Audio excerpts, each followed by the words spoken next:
بسم الله والصلاة والسلام على رسول الله. أهلا وسهلا بكم في قناتكم مطبخ فاطمة. اليوم جبت لكم وصفة العسل المنزلي ناجح 100% من أول تجربة. تبعوا معايا المقادير. هنايا عندي رطل تاع سكر، حطيته في الطنجرة على نار قليلة، ونبقى نقلب فيه كما راكم تشوفوا.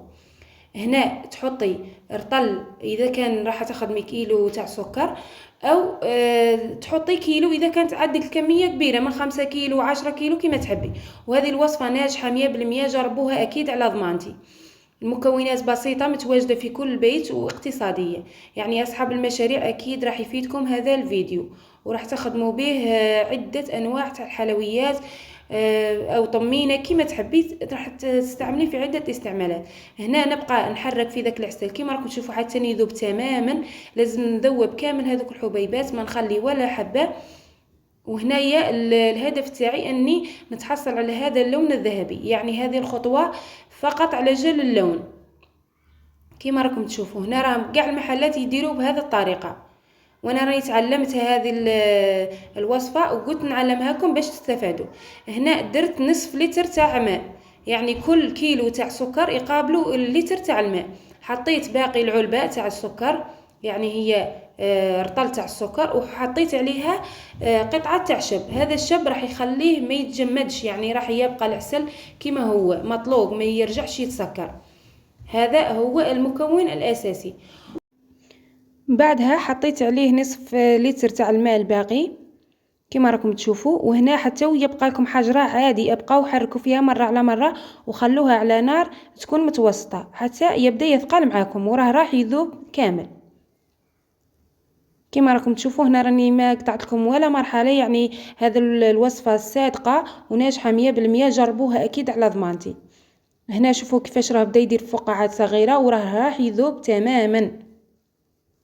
نواصلوا التحريك كما راكم تشوفوا.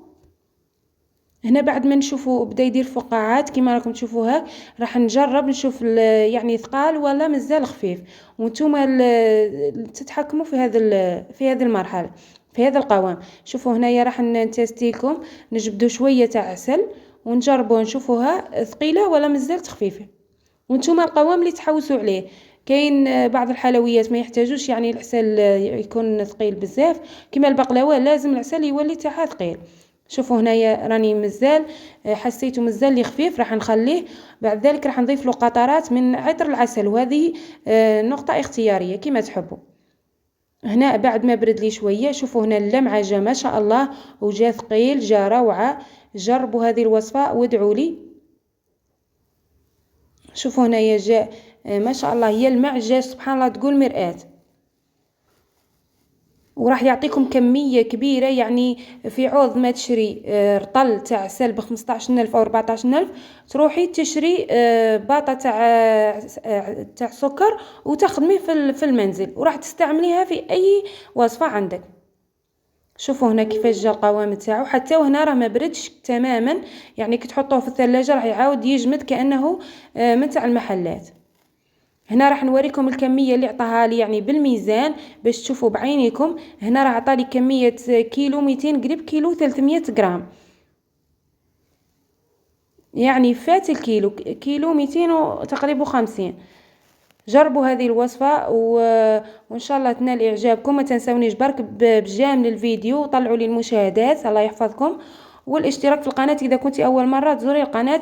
نقول لك نوريني بالاشتراك. تهلاو في رواحكم والى اللقاء.